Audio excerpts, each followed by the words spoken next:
Então, os Valpiri, como fazem eles para se orientar no meio do deserto? Eles fazem análise coletiva dos sonhos, um grupo, todos os dias.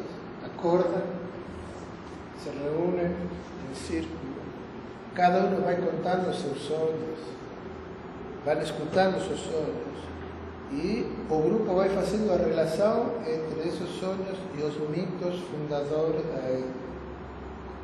E a partir de tudo isso dizem, bueno, hoje vamos para lá. E assim vão revisitando todos os terrenos desse deserto central em função desses mitos. E esses mitos têm lugares específicos, assim, o inconsciente da comunidade está marcado. E esses mitos têm relação com a comunidade humana, a comunidade animal e a comunidade cósmica. Então, isso, digamos, uma espécie de bússola inconsciente comunitária que les permitiu sobreviver à colonização inglesa, que foi selvagem, massacrada, sem um genocídio, roubaram crianças. Então, minha pergunta para Sirene é: esses descendentes de Cuyás têm essa sorte de ter tido na família pessoas altamente espiritualizadas para entender estas coisas. Como é que são considerados os sonhos na cultura candangue? Como os Cuyás aceitam e trabalham os sonhos para ajudar as pessoas, para compreender a realidade, para orientar a comunidade? Os sonhos têm uma importância significativa para a gente também. Na verdade, o sonho, ele não é só um sonho, ele está querendo te dizer alguma coisa sempre. É sempre uma mensagem que você está recebendo. Dependendo do sonho, ele sempre quer te dizer alguma coisa. Sonhos, sons, componentes da natureza, por exemplo. E às vezes a gente, mesmo na cidade, a gente se pega nessas... quando tem um parente doente, né? O medo que a gente tem de escutar alguma coisa, de escutar um barulho, de escutar alguma coisa de madrugada, porque qualquer barulho pode ser um aviso de que aquela pessoa não vai sobreviver, de que aquela pessoa... Então, assim, e agora quando eu vim pra cá, minha bebezinha estava doente, aí eu estava no hotel, fiquei pensando, eu vou dormir, não escutar nenhum barulho, né? Nem barulho suspeito. Então, assim, o medo que a gente tem, mesmo estando num lugar onde dificilmente eu ouviria determinado pássaro, né? Então a gente tem muito medo disso, muito medo desses barulhos, desse, por exemplo, tem um pássaro à noite, que ele, se ele passa por cima da casa da gente e não volta, pode se preparar que vai ter uma tragédia em família. Mas se ele passar e voltar, pode ficar tranquilo, não vai acontecer nada. Determinados pássaros, na verdade tem uma série de leituras que a gente faz. Por isso que eu falo, quando desequilibra a natureza, você, na verdade, desequilibra toda essa forma de interpretar as coisas que acontecem ao teu redor também, né? E aí os Cuyã e as pessoas espiritualizadas na nossa cultura, elas têm assim, né? Quando sonha de manhã, não é raro quando a gente está na aldeia, alguém vai dizer, nossa, eu sonhei com isso. O que será? Né? Aí já fica todo mundo na escuta, então vamos tentar ver o que isso quer dizer. E assim, uma imagem que ficou muito no meu consciente, assim, não é nem no meu subconsciente. Quando eu morava na terra indígena Mangueirinha, um amigo meu, ele foi numa briga, ele foi atingido por um punhal, assim do lado. E eu estava próximo ao local e eu fui uma das pessoas que peguei ele para trazer ele para o posto de saúde para que ele fosse socorrido.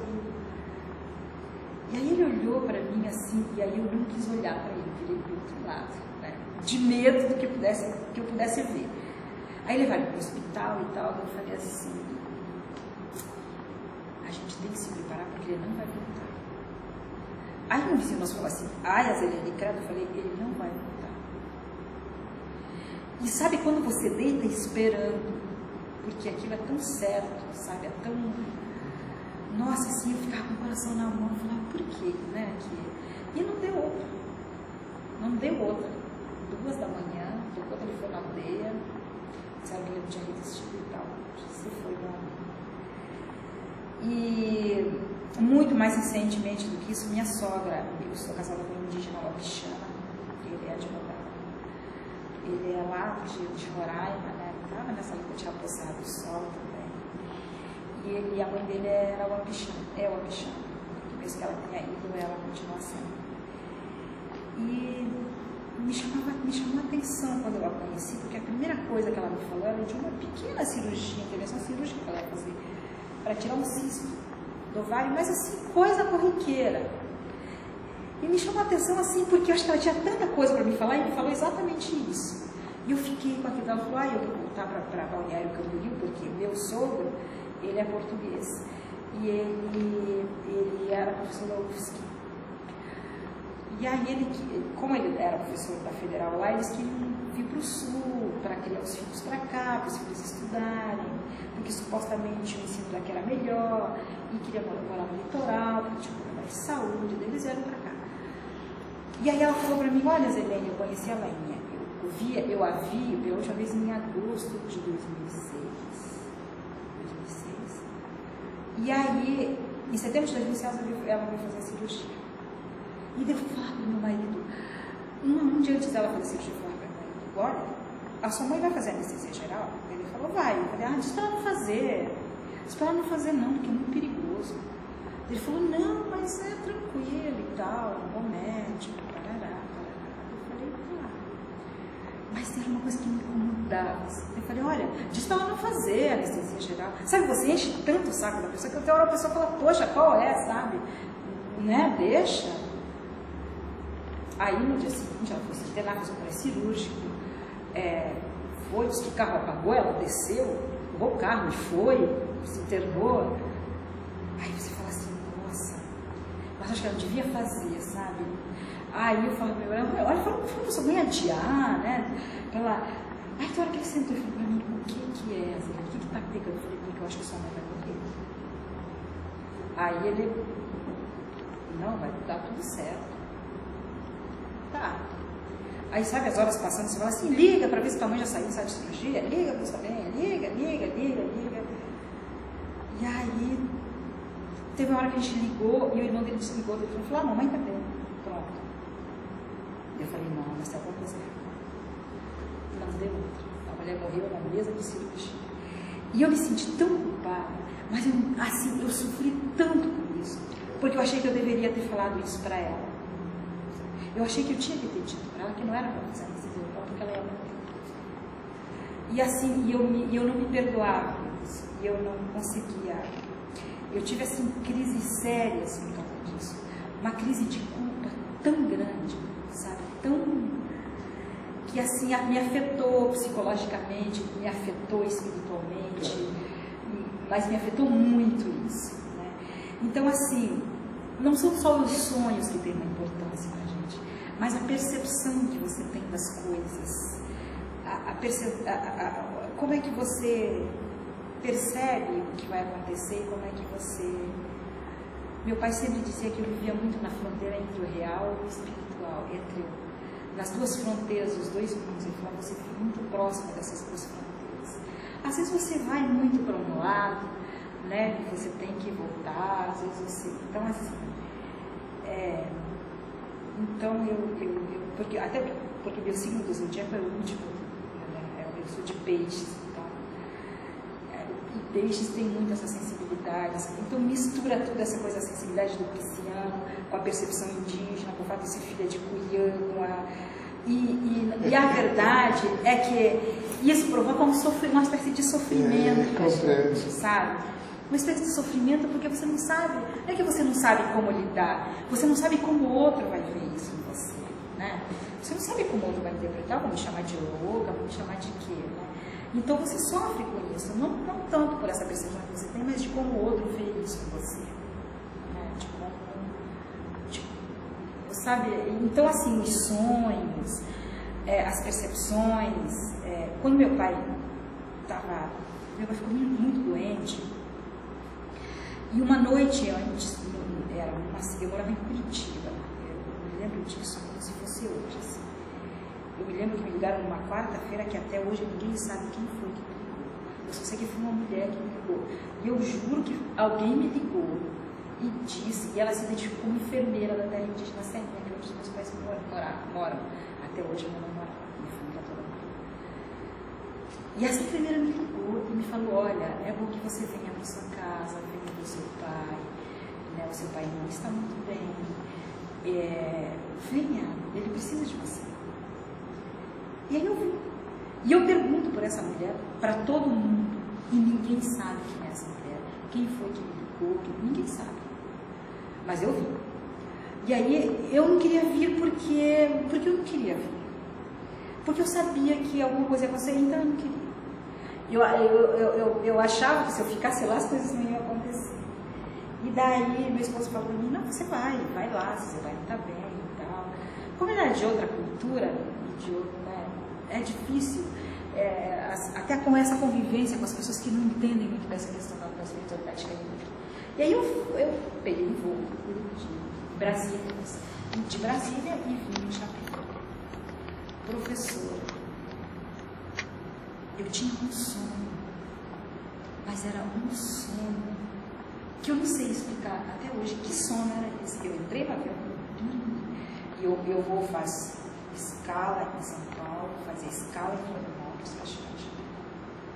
Eu sei quando a gente estava chegando, eu tentava abrir meu olho, mas tinha um sol na frente do meu olho. Sol mesmo, sol, que não dava para eu abrir meu olho de tanta luz que tinha. Mas eu estava viajando à noite, não tinha sol, não tinha luz nenhuma. E aí, eu acho que a moça percebeu que eu me mexia muito, que eu estava agitada. E daí, chegando em Chapecó, ela mexeu comigo e perguntou se eu estava bem. Eu falei, então, mas o sol já sumiu? Daí ela falou, você está bem? Eu falei, tô. Mas eu fui olhar o relógio, era 1h da manhã. Então, eu tinha saído no voo às 8 da noite de Brasília. Não tinha sol. Nem quando eu saí de lá não tinha sol. Tá. Mas esse sol não me deixava acordar. Eu dormi, fiz o sono, né, nos justos. Aí cheguei, aí os meus irmãos estavam no aeroporto, pegavam o direto para a aldeia, e fomos para a aldeia. E aí, que quando a gente estava deitado, conversando, o tal do passarinho passou por cima da casa. E ele não voltou. E aí o passarinho passou, e a gente ficou escutando para ver se ele voltava. Espera aí, o passarinho não voltou. Ele passou, daí dá um grito em cima da casa, passa. E aí, se ele voltasse, estava tudo bem, mas ele não voltou. E daí a gente já sabia que alguma coisa ia acontecer. Tá, passou de manhã, dia todo, passou sexta-feira. E meu pai não comia mais quase nada. Mas na sexta-feira ele comeu bem. E a gente já assim, porque Caingangue tem medo de espírito. Eu não tenho medo de enfrentar ninguém nem nada. Mas não me fale de espírito, porque é um nível que a gente não vê. Porque com aquilo que você vê, você consegue enfrentar. Mas com aquilo que você não vê, você não. O medo daquilo que você não vê. O medo daquilo que você não pode pegar. Então assim, e o Caingangue é assim, quando morre alguém na aldeia, ninguém sai sozinho. Sai todo mundo grudado, sai todo mundo junto, em grupo, ninguém sai sozinho. Ninguém. E aí tá aquela tensão assim, né? Aí no sábado, acordei cedo, aí meu irmão falou, olha, estou passando aqui com vocês no supermercado. Aí tem um supermercado da cidade. Ah, então vamos. Daí meu pai estava deitado no sofá da sala. Aí eu perguntei, o que a gente vai comprar? Ele falou assim, vocês comeram muita carne. Falei, oba, vai ter festa. Eu falei, não vai ter festa, tem outra coisa. Mas, e ele também tinha escutado o passarinho. O passarinho viu que o passarinho não voltou. Aí ele falou, vou brincar. Comprei bastante café e açúcar. Rosângela, que é a minha irmã séria, vai ficar em casa para fazer pão. Fazer muito pão. Fazer pão. Porque vocês podem precisar, a gente vai precisar porque vai chegar muita gente aqui em casa. Ai. Mas fomos para o supermercado. Comprem refrigerante. A gente adora refrigerante. Aí tá, fomos para o supermercado. E quando eu estava no supermercado, que eu estava no começo do corredor, eu vi um velhinho lá no final do corredor. E aí o velhinho sorriu para mim e deu tchau. Ai, amigo, e fui pro lado do velhinho para ver. Aí meu irmão me chamou, eu virei. E aí eu entrei no corredor para ver o velho para encontrar ele, né? Esse velhinho nunca ninguém viu dançar. E eu falei, meu irmão, vamos embora. Vamos embora. Ele falou, sim, você já pegou? Ah, eu não sei se eu peguei, mas não. Aí vamos. Então vamos. E tinha um lugar que tinha uma cancha de bocha. Ele vai lá jogar. Lá na altura do caminho tinha um bar que tinha essa cancha. O mesmo velho do supermercado estava sentado lá. Eu falei, já era. Não deu outro, a gente chegou em casa. Primeira coisa.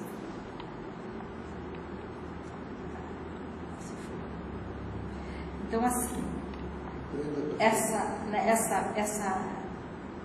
percepção, as pessoas da minha família sabiam do que eu estava falando, obviamente. Né? E todos sabiam do que ia acontecer. Mas essa história, né, a gente não está preparado para ela. Mas a gente está preparado para a ausência. Porque a gente não perdeu. Na verdade, ele só está ausente fisicamente. Eu acho que a gente tem que se acostumar a lidar com as ausências, na verdade, as ausências físicas, né? Porque mesmo assim eu sinto ele sempre muito próximo de mim, muito próximo. Então, e aí a gente tem coisas que são muito nossas. Eu vi a minha mãe no velório e minha mãe culpando ele porque ele morreu. Os caídos são assim. Culpado, você tinha que ter me avisado. Por que você não me disse? Por que você não me falou? Sabe? E esses dias eu lembro um texto, eu não sei, desses autores que escreveram sobre Caingangue, ele falava assim, os Caingangue têm na morte, né? O culpado de morrer é o outro, não é nem ninguém, mas ele é o culpado de morrer, o culpado de se ausentar, tem muitos méritos. E aí eu comecei a rir, né, porque eu ficava me lembrando do velório do meu pai, e minha mãe falando, sabe, ela falava, por que você não me falou, por que você não me avisou, por que sabe, e culpando ele. E aí eu falei, nossa, nós somos assim mesmo, sabe? E é isso que faz a gente, esse povo diferente, né? Esse povo único, né? Esse povo que traz essa bagagem bonita, isso que quase ninguém consegue entender, né? Quando fala, os índios são atrás para o desenvolvimento, mas que desenvolvimento, sabe? A gente só quer ser feliz, entendeu? Então sabe, de como essa incompreensão do outro, né, faz a gente sofrer quando você não tem espaço para você falar dessas coisas tão peculiares nossas, dessas coisas tão singulares, né? Eu me lembro que eu enfrentei isso mais uma vez. Eu quero falar de uma passagem na discussão da Declaração da ONU, quando a gente falava de povos indígenas. Quando a gente sentou com os representantes dos estados, membros da ONU, para discutir o conceito de povos, a gente ficou semanas discutindo. Eles não aceitavam denominar a gente de povos indígenas. Porque quando você chama povos, você reconhece que existe uma diversidade entre nós, de nós para nós, e de nós para as sociedades que nos servem.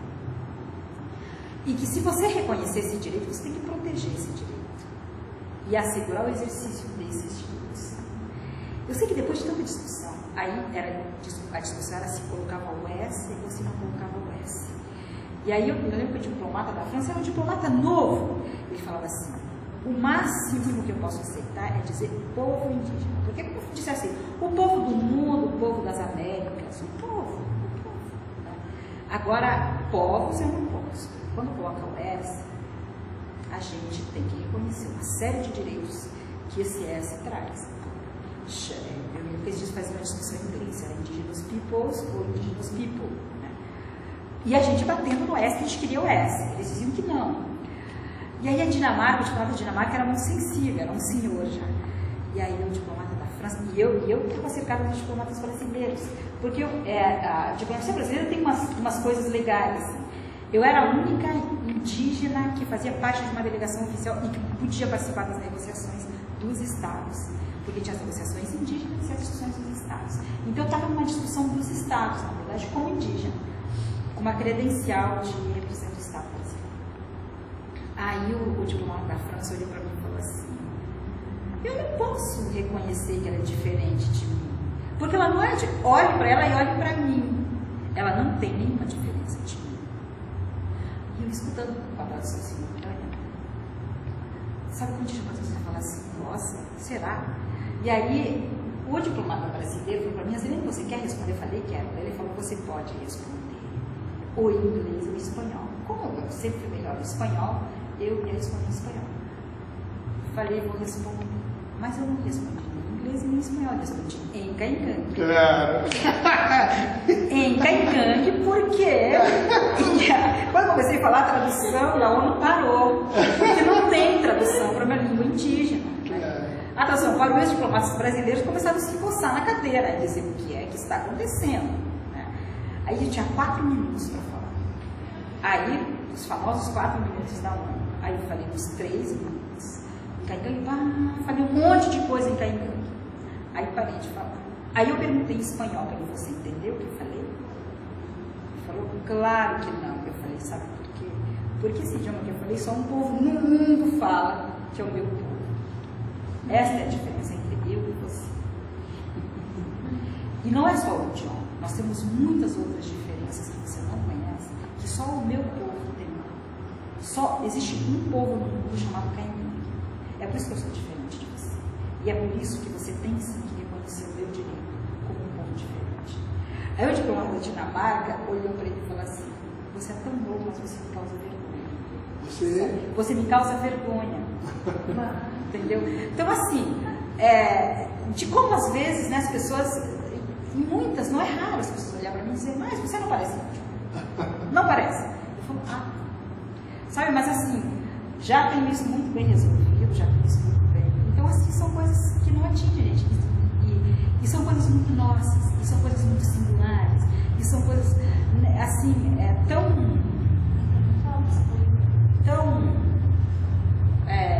específicas, né, que é uma pena que os governos, as autoridades, né, não entendam essa singularidade e não respeitem essa singularidade dos povos indígenas. Falando de singularidade, a singularidade é precisamente o âmago do trabalho do psicólogo. Compreender a singularidade de um povo, de uma pessoa, de uma situação. E para isso temos que fazer um enorme esforço para descentrarnos de nossos esquemas. Disciplinas. Eu acho que aí, Carmen, também não é singularidade. Né? Políticas sociais. Políticas sociais. O tema da minha dissertação é direito à consulta. Direito à consulta, de acordo com o que está assegurado na Convenção 69, artigo 6º da Convenção. Que é essa confusão toda que dá no Brasil sobre se consulta ou não os povos indígenas sobre as interferências dos territórios. A grande confusão de Belo Monte é essa, porque não consultaram os povos indígenas adequadamente para saber, para que eles dessem o consentimento livre deles, prévio e informado, né, para a construção da usina hidrelétrica Belo Monte, que é um direito que está assegurado na Convenção 69, é um direito que o Brasil assinou essa convenção internacional, adotou, e ela faz parte do ordenamento jurídico interno, né? Ela é de conteúdo obrigatório, e que o Brasil se nega a fazer, a assegurar efetivamente, a aplicar efetivamente esse direito, né? A consolidar esse direito no Brasil, que é o de consultar por entender que o Estado é soberano, e que o Estado pode decidir que ele entra e sai a hora que ele quiser das terras indígenas, sem ter que perguntar para os índios o que eles acham disso. Né? Então, o tema da minha dissertação é sobre o direito à consulta. e do quanto a não efetivação desse direito interfere nas políticas públicas ofertadas ao Estado brasileiro aos povos indígenas.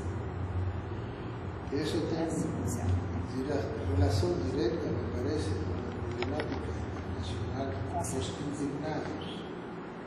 Pois é. Muita responsabilidade, porque eu devo ser a primeira indígena que eu devo escrever sobre isso, sobre esse direito. É um direito extremamente polêmico. Tem a ver com a questão do tipo de democracia. Exatamente. Exatamente. Uma democracia representativa, com muitas aspas, nas quais nós estamos. Autonomia, né? Vai questionar os conceitos de democracia, autonomia, autodeterminação. Isso. Uma democracia representativa, ninguém pergunta a ninguém.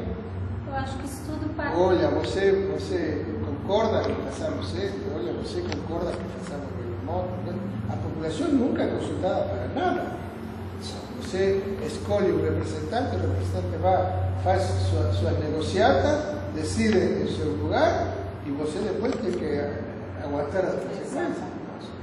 Em todos os lugares. E isso é eu acho que todo o governo deveria ter uma restrição no seu mandato, que é o de negociar direitos humanos.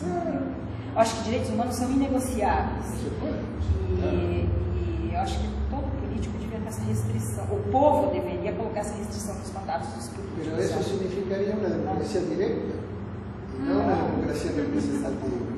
Exatamente. E eso es lo que están brigando Estados Unidos, los países árabes, España, la Francia, ¿no?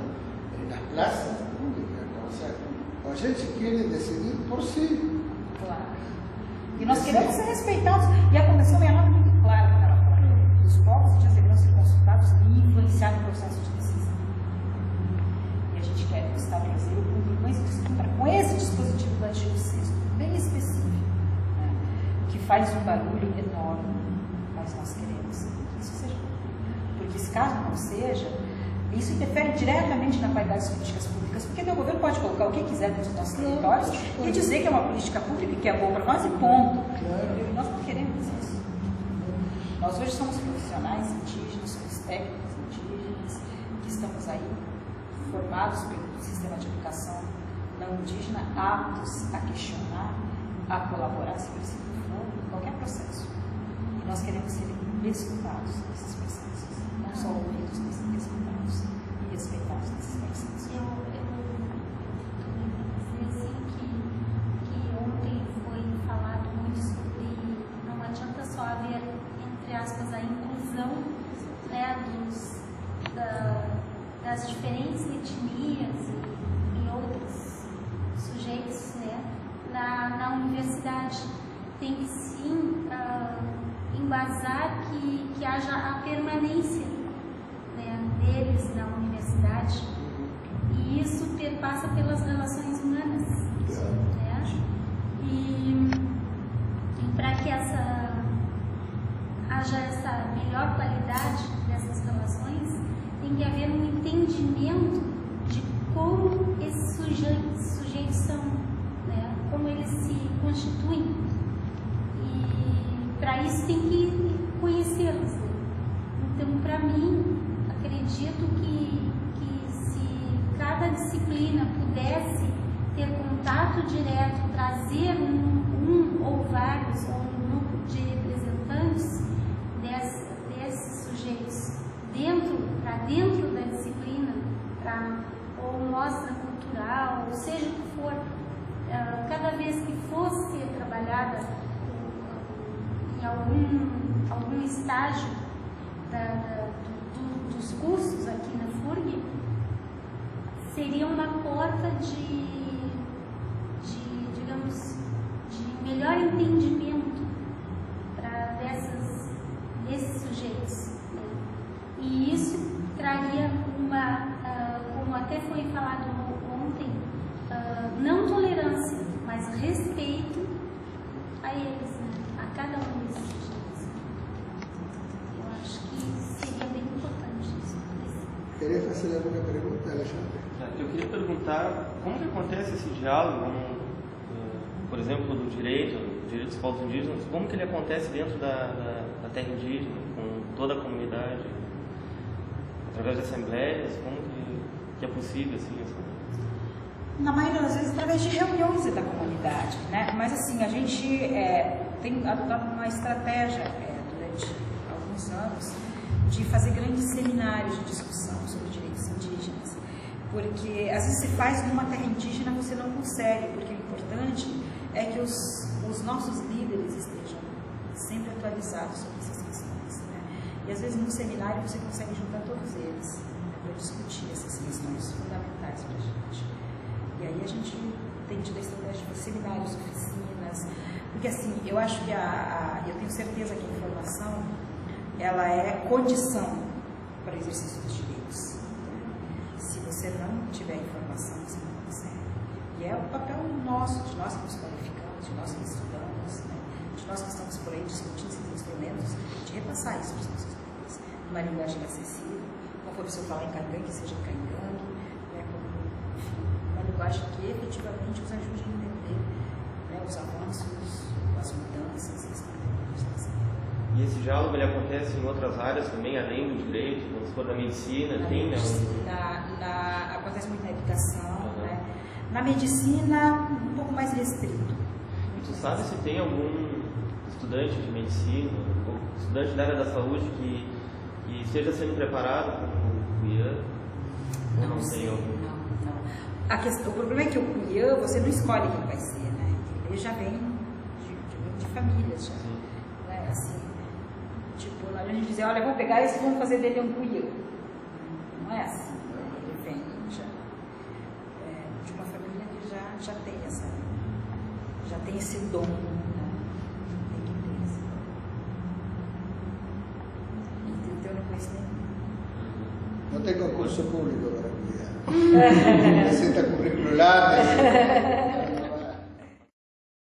Tu sabe se tem algum estudante de medicina, ou estudante da área da saúde que esteja sendo preparado para o CUIAN? Ou não tem algum? Não. O problema é que o CUIAN, você não escolhe quem vai ser, né? Ele já vem de famílias, já. Né? Assim, tipo, não adianta dizer, olha, vamos pegar esse e vamos fazer dele um CUIAN. Não é assim. Ele vem já de uma família que já tem esse dom, né? Tem que ter esse dom. Então eu não conheço nenhum. No tem concurso público para CUIAN. Receta curricular. Mas por enquanto não tem nenhum que Não, que tenha essa, que venha. Não. Por eso en algunas comunidades el problema fue que candidato aí, había bureo y no tenía alguien para Nós temos ese muitos don para casos pasar.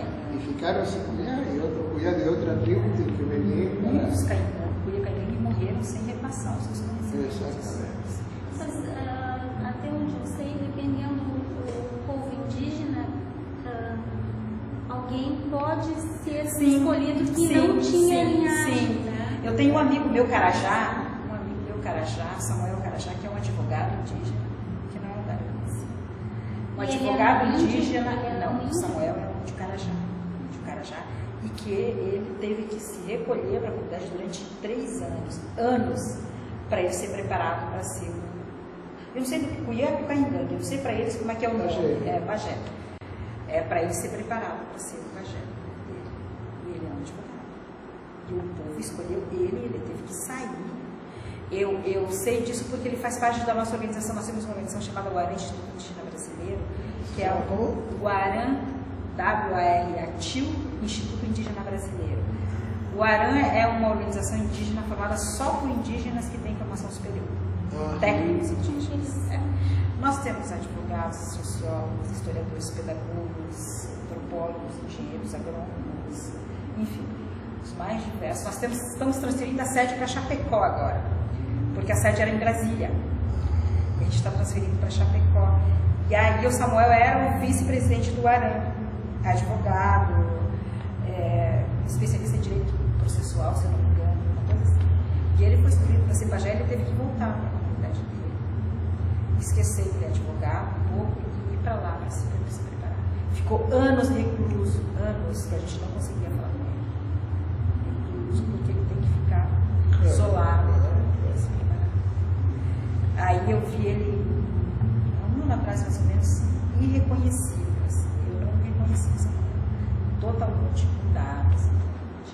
Mas daí é engraçado, é interessante o link que ele faz da discussão do direito com o conhecimento tradicional. Esse link que eu pensei entre a medicina ocidental e a medicina tradicional. Você sabe que eu participei agora de um seminário em Curitiba, de novo, quero falar disso, chamado para discutir o sistema jurídico caimento. Assim, teve um antropólogo que fez o link entre a questão espiritual, a questão dos Cuiã, a questão da territorialidade e a questão do direito. Mas assim, de uma importância assim, interessantíssima a discussão. Porque nós caímos, nós somos muito enjoados, sabe? Nós somos muito enjoados. Se o cara falar alguma coisa que não é, você já vai pra cima. Mas assim, sabe quando você se vê na fala do cara, assim, você fala, nossa, mas é isso mesmo, né? E assim, ele consegue fazer esse link com a questão da territorialidade e com a questão do direito. Porque era um seminário promovido pelo Ministério Público Federal, buscando respostas para algumas coisas que hoje acontecem nos territórios caiganos e que não tem abrigo, não alcança, né? Na questão tradicional. Alguns tipos de punição, de castigos que não são tradicionais, que eles foram agregados. E o Ministério Público está tentando buscar respostas para isso, porque os índios estão começando a sair dos territórios e reivindicar esses direitos fora. E eles não têm resposta para isso. E aí eles fizeram, em Curitiba, esse seminário, tinha 2 mesas de antropólogos. Teve um que fez esse link dos Cuiã, da questão da espiritualidade, com a questão da territorialidade do direito, que foi assim, excelente. E que fizeram essa questão dos sinais que os Cuiã deixaram em alguns territórios, que são os sinais de uma territorialidade tradicional e de como isso se linka de novo no direito.